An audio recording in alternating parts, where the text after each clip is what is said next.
Okay, we are back with Dr. Keri Then, and she's a very, very busy lady. She is all over the city. She is in the district, and she was kind enough to come and take the time to answer some of our questions on the hot seat, and we really appreciate you for coming out here.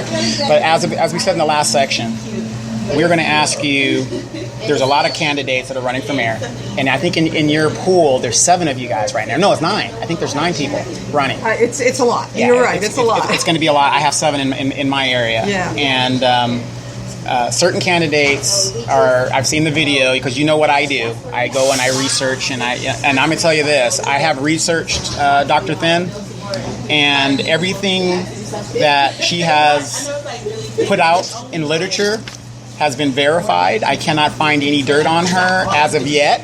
Not that there's going to be, but we are looking, and we are trying to trip this candidate up. So don't think that we're giving anybody a pass, because I know I'm going to be tripped up in my candidacy, but that's what we do. We put the information out there, and we make sure that we know who these candidates are, because that's one of the things that has hurt us as a city. We find out who these candidates are after they get on the seat, and then next thing you know, they're doing what they think is right. But again, I'm very impressed with her candidacy. It is the year of the woman. Hillary is running, and I'll give it props. I'm a man, but I'll give it props. You got women running. We have 2 women in our election. I'm very proud of that. Our city's come a long way. I've been here 39 years, so I've seen a lot of things happen and change. But there are some candidates that are saying they're qualified, but yet they won't tell us what makes them qualified. So can I ask you, what makes you qualified to be mayor? So I'm going to first start with my 20 years of military service. During my 20 years of military service, I didn't just serve in the military. I served in various commands in multiple countries. My last assignment was as an operating location chief. I was the senior military person at Prüm Air Station, a communications site in northern Germany. I had my own air station, as well as 9 other sites in Belgium and Germany. So my last duty station was that of a leader of an air station that had all of the small components of a city, very small components of a city. Once I retired from the U.S. military, what also makes me qualified is my STEM background, my science, technology, engineering, and math background. I'm a master telecommunications engineer. I have been a senior development or telecommunications engineer for UCR, and an IT director at the University of Redlands, and I currently teach in the School of Business. That's the reason my doctorate is in business, is because I study business subjects, I teach business, and I am very familiar with business issues. Another thing that makes me qualified, as a county commissioner, I represent the 5th Supervisory District on the Commission for Women, so I understand partnerships that are necessary to build relationships in the county, and how that's so important for Moreno Valley, most importantly for Moreno Valley citizens to get their fair share. Why is it that the percentages of revenue that come from the state and come from the county, the preponderance of that revenue tends to go west of us? And we're a large city. We need to get the attention and the revenue that we are due from every aspect. Not to say that we don't get what we are what the regulations tell us that we're due, but what about the rest of the pie? We need to stand up and take our fair share. And as a representative on the Measure M Oversight Committee here in the city of Moreno Valley, I sense what the citizens of Moreno Valley are looking for as far as the build-out of new school systems, the new stadium. I know that there's a little controversy about the new stadium. Canyon Springs alumni right here. So my daughter graduated from Canyon Springs. But you know what? My feelings are, we need a stadium north of the freeway. You shouldn't have to travel. Yeah, I would have loved to have graduated at my own school.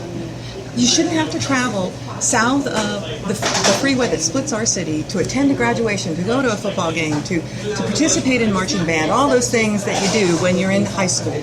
And so I am a big advocate of that stadium. I'm also a big advocate of the new high school that's going to be built on the far east end in District 2, because again, I don't like to see classrooms of 30 and 40 students. I am a teacher myself, and I like small classrooms. I think you reach students at a much greater, deeper level.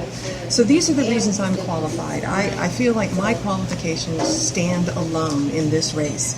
I hope the citizens of Moreno Valley feel that as well. And also, we've been talking a lot about public safety and also mental health and substance abuse services.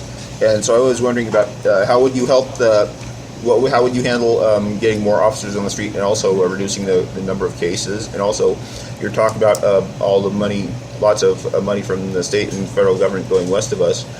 Would you be able to help provide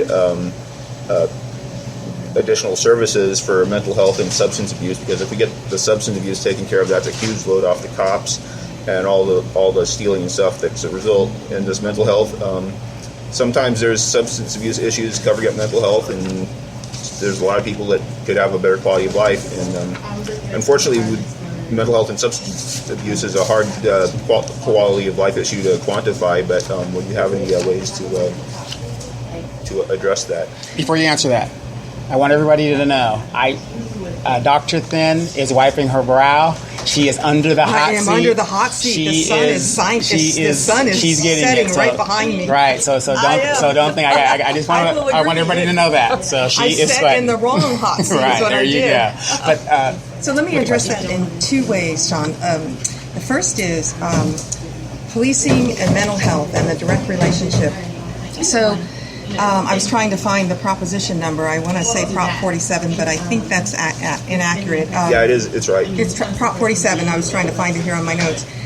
2 years ago, the voters in the state of California voted for Prop 47 to reduce what was perceivably low-level crimes to misdemeanors, low-level felonies to misdemeanors.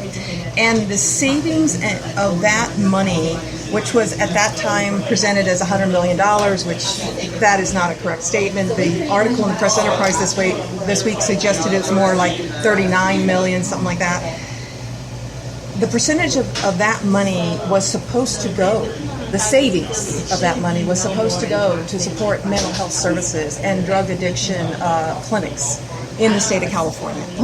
And that was the part that was somewhat lost on us. And of course, what has also been lost on us is the potential increase in criminal statistics that have occurred, and specifically in larceny. Those things have risen in most of the major cities in Riverside County.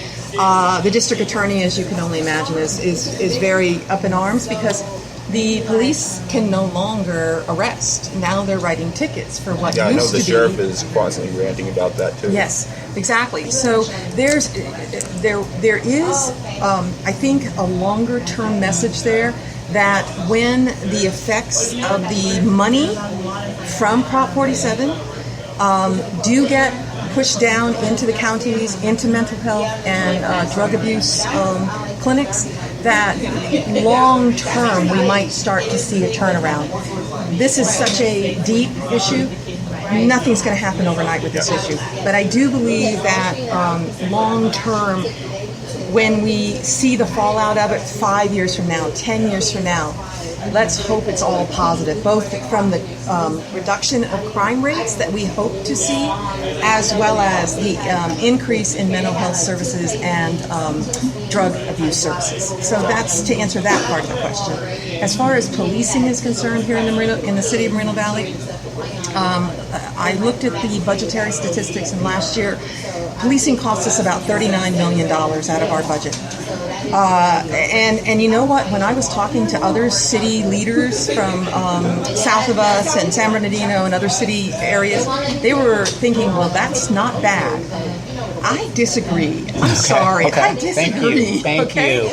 When you're talking about $40 million out of a budget, that's a lot. That's a lot. Yes. Okay. But does that mean that it's not being used wisely? No. It's there's nothing wrong with the policing that we have here in the city of Moreno Valley. Do we need more cops on the street? Absolutely.